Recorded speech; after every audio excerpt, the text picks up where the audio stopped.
오늘은 불안에서 확신으로, 확신은 다른 인생을 살게 한다라는 주제를 정해 보았어요. 제가 약속했던 것처럼 이제 그래프를 이번 주부터 그릴까 합니다.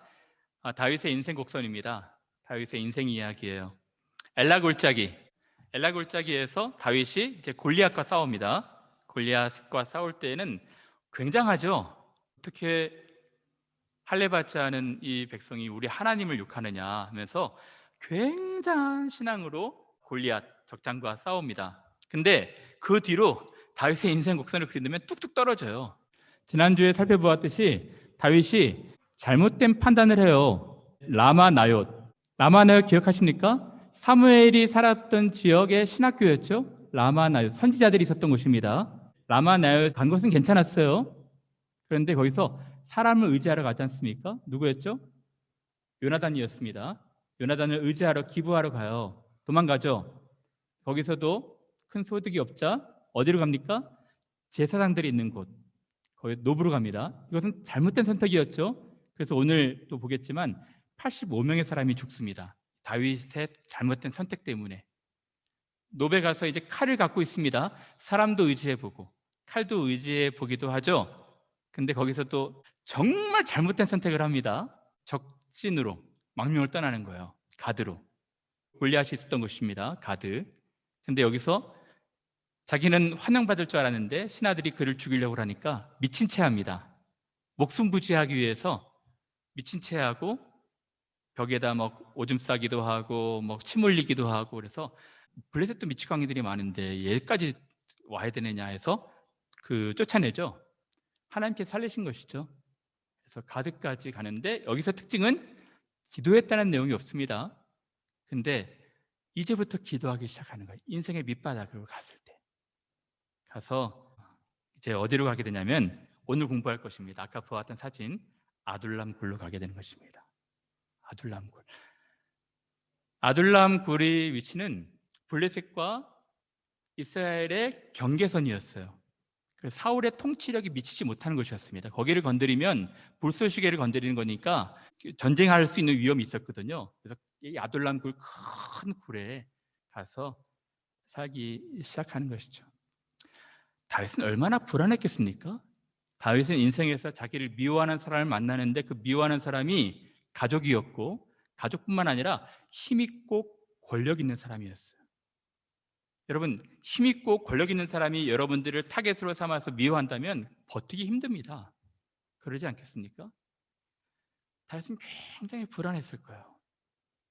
한 치 앞도 내다보지 못하는 불확실한 미래, 대표적 정서가 두려움, 불안 아니겠습니까?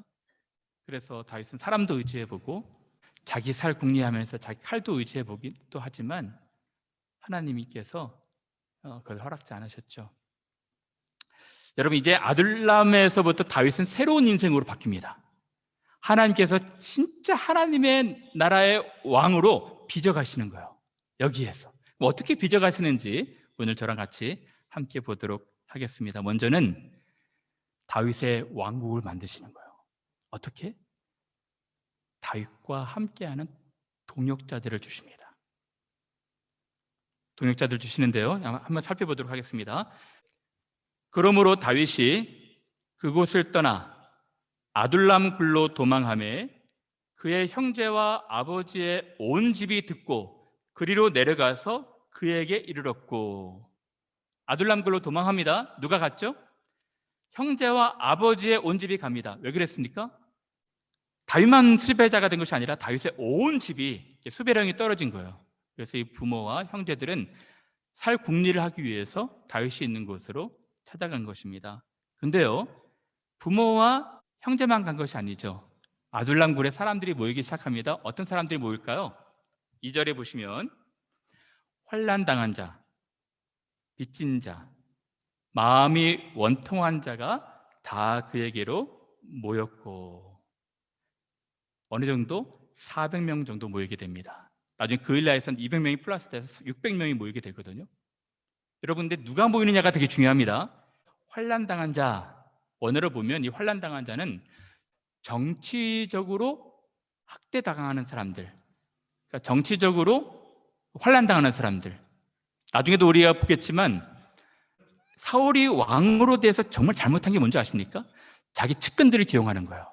12지파 사람들을 골고루 기용해야 되는데 유독 한 지파, 자기 지파, 베냐민 지파 사람들만 고용합니다. 코드 인사. 그러니까 11지파가 배제가 되는 거예요. 사울은 굉장히 불공정하게 자기 사람들만 측근으로 기용을 하기 시작합니다. 그들에게 자리도 주고 공직도 주고 밭도 논밭도 다 주면서, 그러니까 정치적으로 소외된 사람들, 이런 환난당하는 자들이 모이게 되는 것이죠.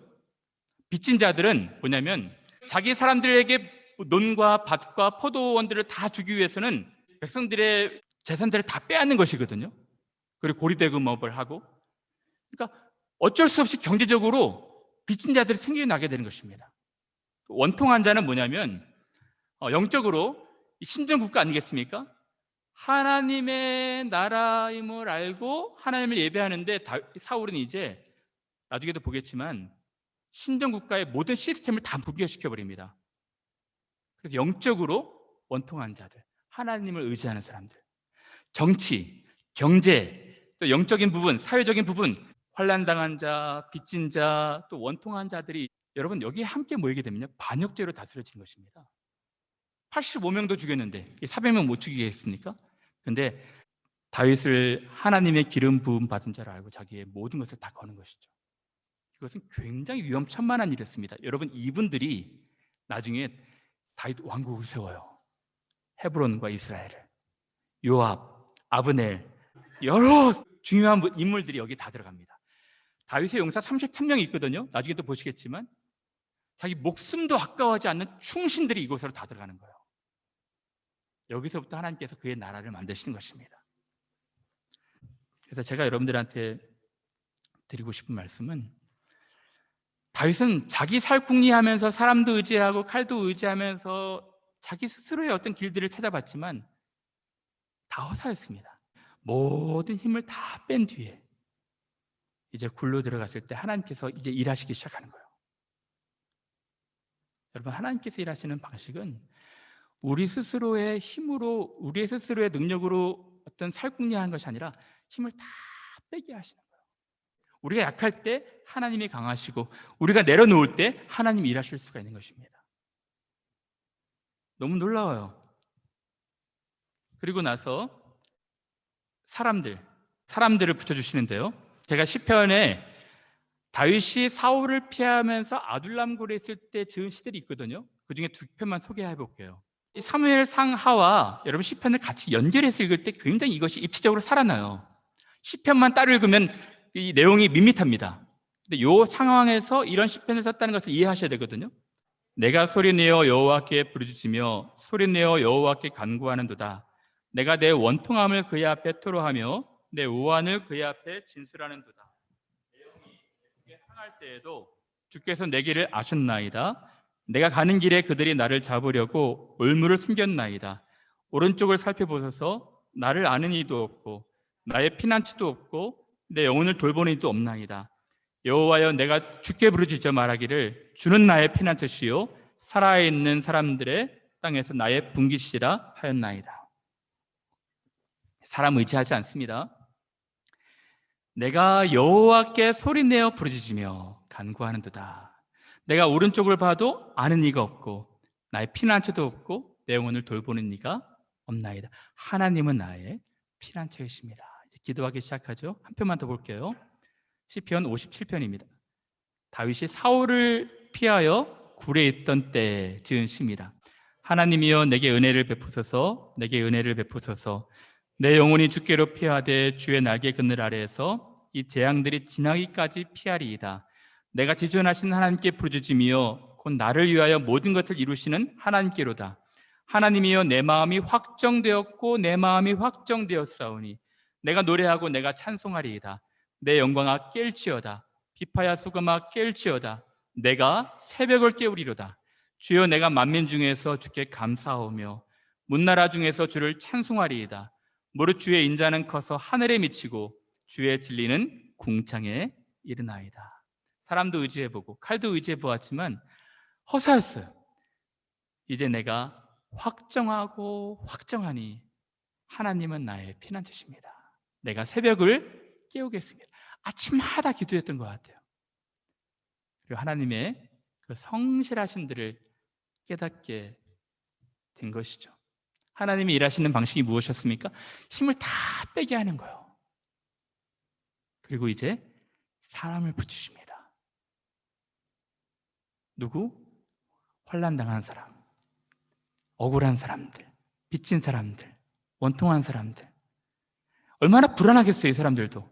자기 인생을 다윗한테 거는 것인데.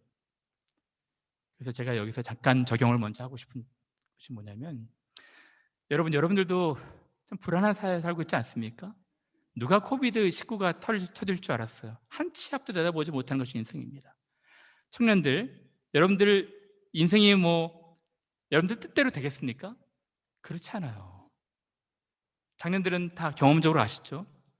우리들 생각대로만 된다면 얼마나 좋겠어요. 예기치 못한 건강의 어려움들, 관계적인 어려움들, 경제적인 어려움들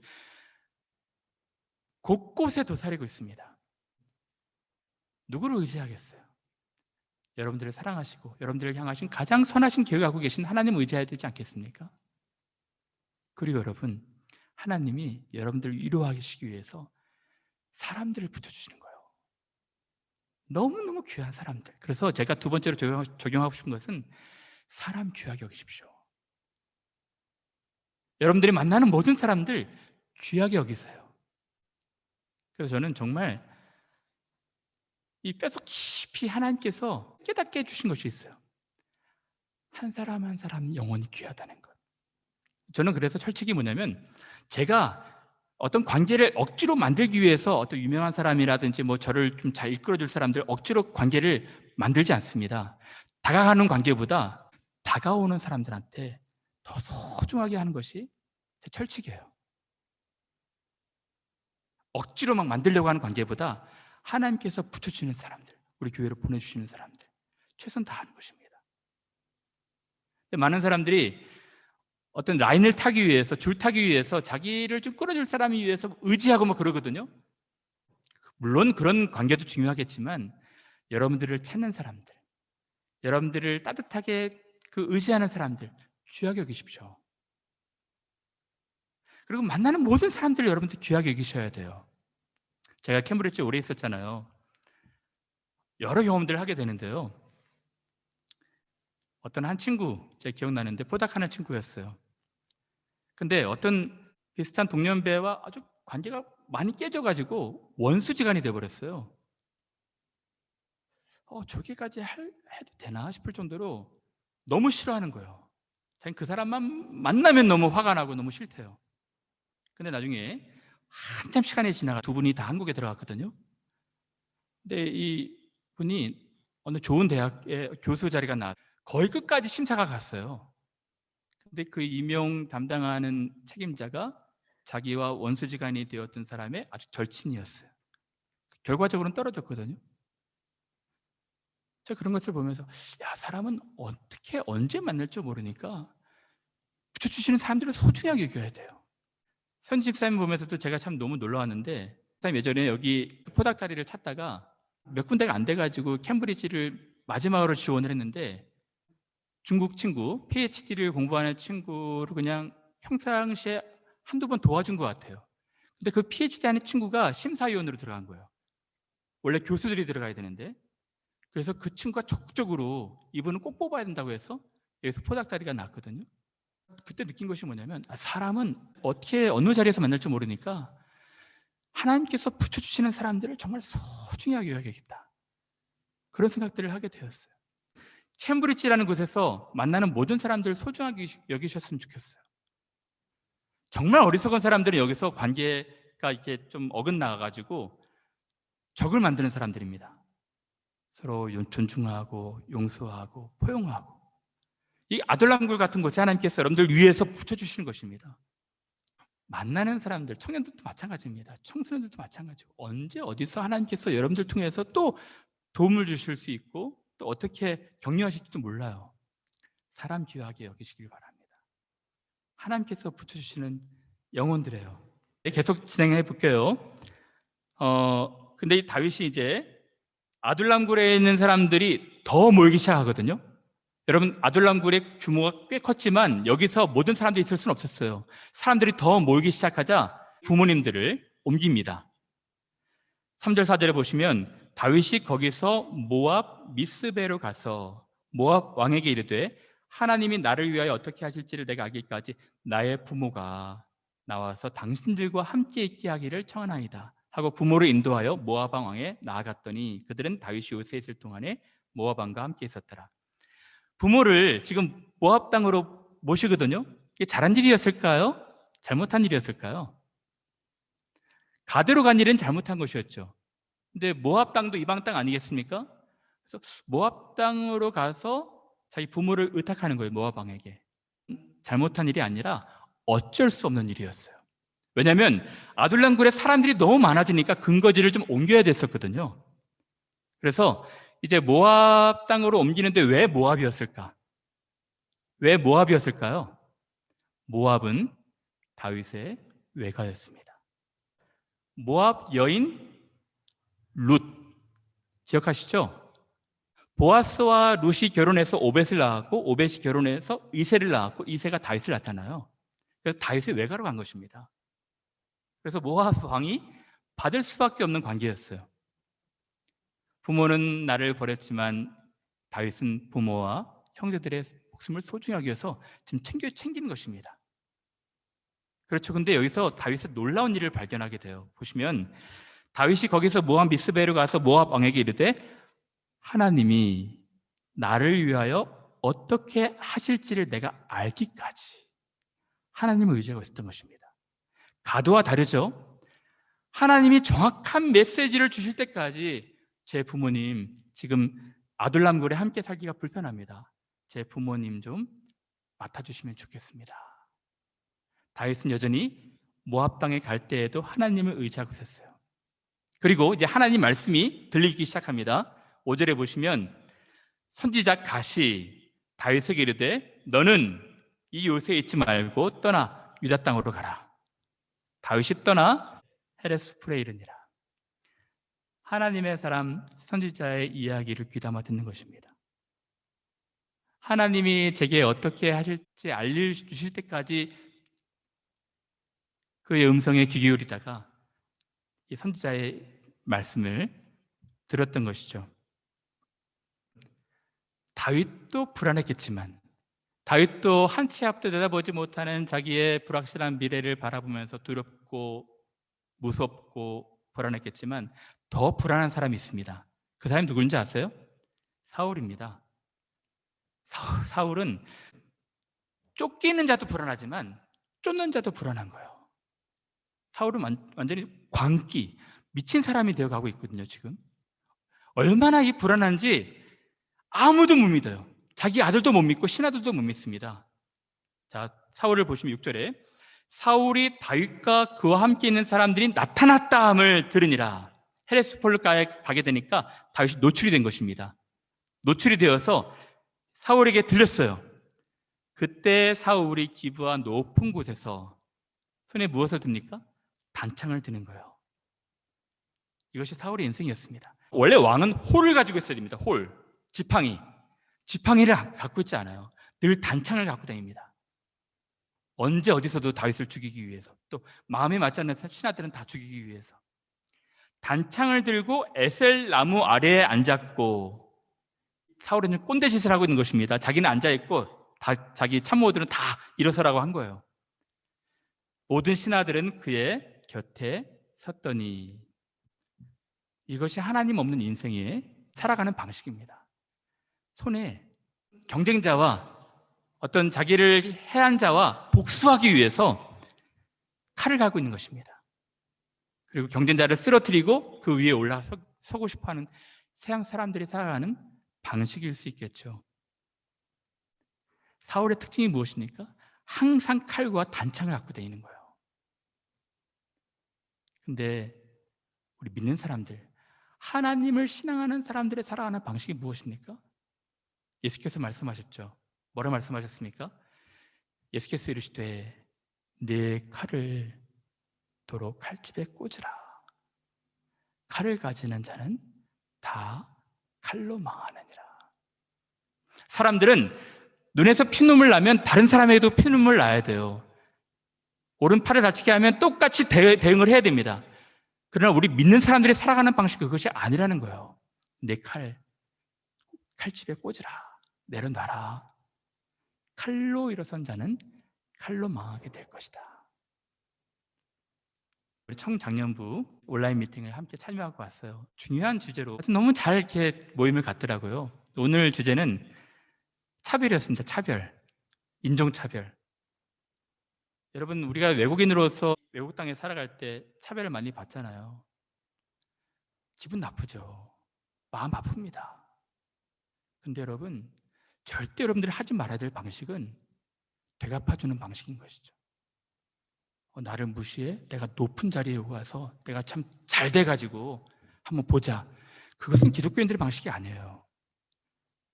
기독교인들은 그렇게 해서는 안 됩니다. 높은 자리에 가면 우리도 사람들 무시하게 되거든요. 차별하고 가진 것, 가지지 못한 것, 있는 것, 없는 것, 피부색으로. 그것은 믿는 사람들의 방식이 아닙니다. 우리들은 위에 가 있거나 아래에 있거나 칼집 내려놓고 있는 그대로 사람들을 존중하는 거예요. 제가 그런 얘기를 했어요. 차별받는 거 너무 기분 나쁘지만 우리 한국 사람들 얼마나 차별하게 좋아합니까? 제가 볼 때는 가장 차별을 많이 하는 민족일 수도 있을 것 같아요.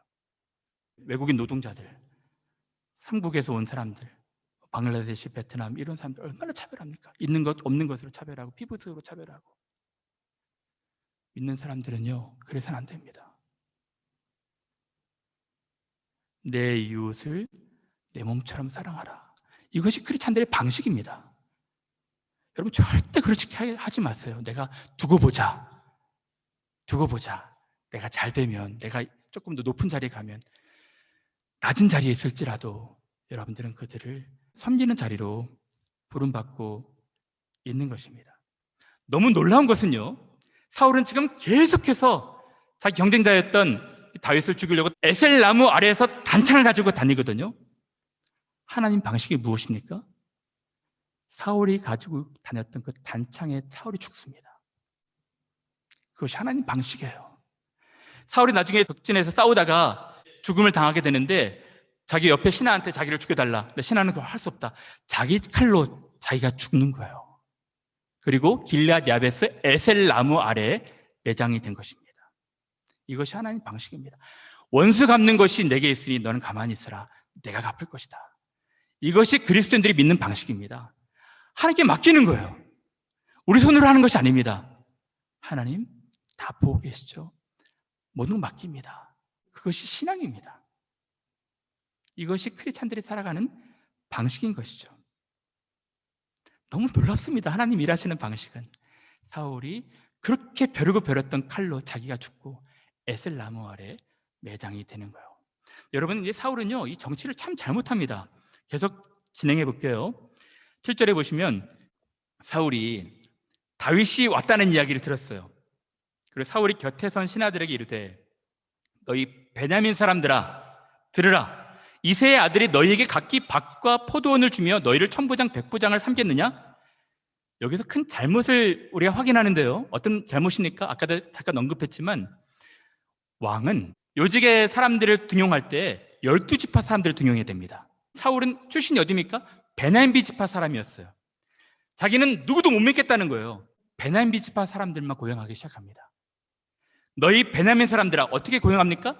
다 주는 거예요. 자리를 한 자리 하기 위해서 밭과 포도원도 주면서 천부장 백부장을 삼는 것입니다. 이새의 아들 다윗이 너희한테 이런 거 줄 수 있겠냐? 내가 너한테 주지 않았느냐? 충성을 다하라. 내 줄 라인 잘 타라. 이렇게 지금 얘기하고 있는 것입니다. 사울은 정치를 아주 잘못한 것이죠. 여기서 원통한 자 그리고 환난당한 자들이 정치적 보복당하는 자들이 생기게 되는 것입니다. 내 편에 서라. 줄 서라. 충성을 다해라. 그러면 내가 너희들의 삶들을 다 책임져 줄게. 근데 내가 이렇게까지 했는데 너희가 다 공모하여 나를 대적하며 내 아들이 요나단이겠죠. 요나단이 다윗과 맹약하였을 때 내게 고발하는 자가 하나도 없고 나를 위하여 슬퍼하거나 내 아들 요나단이 내 신하를 선동하여 오늘이라도 매복하였다가 아들도 믿지 못하는 것입니다. 나를 치유하는 것을 내게 알리는 자가 하나도 없도다니. 나는 이렇게까지 너희들한테 했는데 너희들은 왜 나한테 충성당하지 않니? 지금 꼰대짓 하고 있는 거예요. 이미 왕의 자격을 다 상실한 것입니다. 호통을 치고 있는 거예요. 질책하고 있는 것입니다. 근데 여러분, 이런 분위기에서 꼭 이런 인물이 있는데요. 누구냐면 에돔 사람 도액입니다. 에돔 사람 도액이 또 나타나는 거예요. 나쁜 사람입니다. 9절 10절에 보면 그때 에돔 사람 도액이 사울의 신하 중에 있었더니, 여러분 그냥 도액이라고 말하지 않고요, 그 앞에 무슨 수식어가 붙습니까? 에돔 사람 도액. 왜 그랬을까요? 베냐민 지파 사람이 아니었던 거예요. 그래서 이 사람 출세욕이 있었던 것입니다. 출세하고 싶은데 자기는 베냐민 지파 사람이 아닌 거예요. 에돔은 이방인이었거든요. 이방인으로서 어느 정도 언저리에 있는데 자기가 요 자리 맡아가지고 출세해야겠다 해가지고 이제 꼰지르기 시작하는 것입니다. 에돔 사람 도액이 대답하여 이르되 사울 왕이여, 이새의 아들 다윗이 높 땅에 왔을 때 아히두베의 아들 아히멜렉에게 이른 것을 내가 보았는데 아히멜렉이 그를 위하여 여호와께 묻고 그에게 음식도 주고 블레셋 사람 골리앗의 칼도 주더이다. 사울의 불화를 막 돋군 것입니다. 세 가지를 얘기했죠. 그가 하나님께 묻었다. 지금 사울은 이미 하나님과 등지고 있었거든요. 그는 다윗에 관련돼서 하나님께 묻고 있습니다. 음식도 주었습니다. 그리고 골리앗의 칼도 주었습니다. 사울이 화가 나지 않았겠습니까? 사울이 말합니다. 왕이 사람을 보내어 아히두베의 아들 제사장 아히멜렉과 그의 아버지의 온 집 곧 노베에 있는 제사장들을 부르매, 여기서도 사울이 잘못한 것이 보입니다. 왜냐하면 아히멜렉 혼자 잘못한 거예요. 사울이 봤을 때 잘못했다면. 근데 아히멜렉만 부르지 않고 높 땅에 있는 제사장들을 다 부르는 것입니다. 평소에 제사장들에 대한 원망들이 있었던 것이죠. 그리고 이 아히멜렉이 잘못했다면 증인들 둘을 세우고 재판을 해야 되는데 그렇지 않습니다. 그냥 아히멜렉과 사람들을 다 죽이기로 결심하게 된 것이죠. 여러분, 이것은 큰 잘못이었습니다. 사울이 그에게 이르되 내가 어찌하여 이새의 아들과 공모하여 나를 대적하여 그에게 떡과 칼을 주고 그를 위하여 하나님께 물어서 그에게 오늘이라도 매복하였다가 나를 치게 하려 하였느냐 하니, 아히멜렉이 왕에게 대답하여 이르되 왕의 모든 신하 중에 다윗까지 충실한 자가 누구인지요? 그는 왕의 사위도 되고 왕의 호위대장도 되고 왕실에서 존귀한 자가 아니니까. 그리고 왕이 좌우의 호위병에게 이르되 돌아가서 여호와의 제사장들을 죽여라. 그들도 다윗과 협력하였고 또 그들이 다윗의 도망한 것을 알고도 내게 알리지 아니하였음이니라. 여러분, 이것이 얼마나 잘못된 것인지 아십니까? 여러분, 이스라엘을 좀 이해할 필요가 있어요. 이스라엘은요, 다른 고대 근동의 다른 나라와 같지 않습니다. 삼권 분립이 되어 있는데요, 왕과 선지자와 제사장이, 왕이 뭐 더 높고 낮고 그런 뜻이 아니에요. 하나님이 통치하신 것입니다. 하나님이 통치하시는데 그 직분을 주신 거예요. 하나님이 선지자들을 통해서 그의 말씀을 알려주시고 제사장들을 통해서 예배하게 하시고 왕을 통해서 통치하게 하신 것입니다. 지금 왕이 이 시스템을 붕괴시켜버린 거예요. 제사장들을 다 죽여버린 것입니다. 이것은 전면전이었어요. 사울은 이미 하나님을 떠난 것입니다. 그러지 않겠습니까? 하나님과 대항한 거예요. 하나님께서 세우신 시스템을 다 붕괴한다는 것은. 그래서 지금 신하들도 꺼려하고 있습니다. 이 명령이 떨어졌지만 왕의 신하들이 손을 들어 여호와의 제사장들을 죽이기를 싫어한지라. 왜? 하나님의 나라이기 때문에. 광기 어린 사울이 미친 짓을 하고 있는 것입니다. 근데요, 이 일을 또 누가 감당하죠? 도액이 혼자 하고 있는 것입니다. 왕이 믿을 만한 사람이 없어요. 도액에게 이르되 너는 돌아가서 제사장들을 죽여라 하매, 에돔 사람 도액이 돌아가서 제사장들을 쳐서 그날의 세마포 에봇 입은 자는 다 죽인 것입니다. 85명.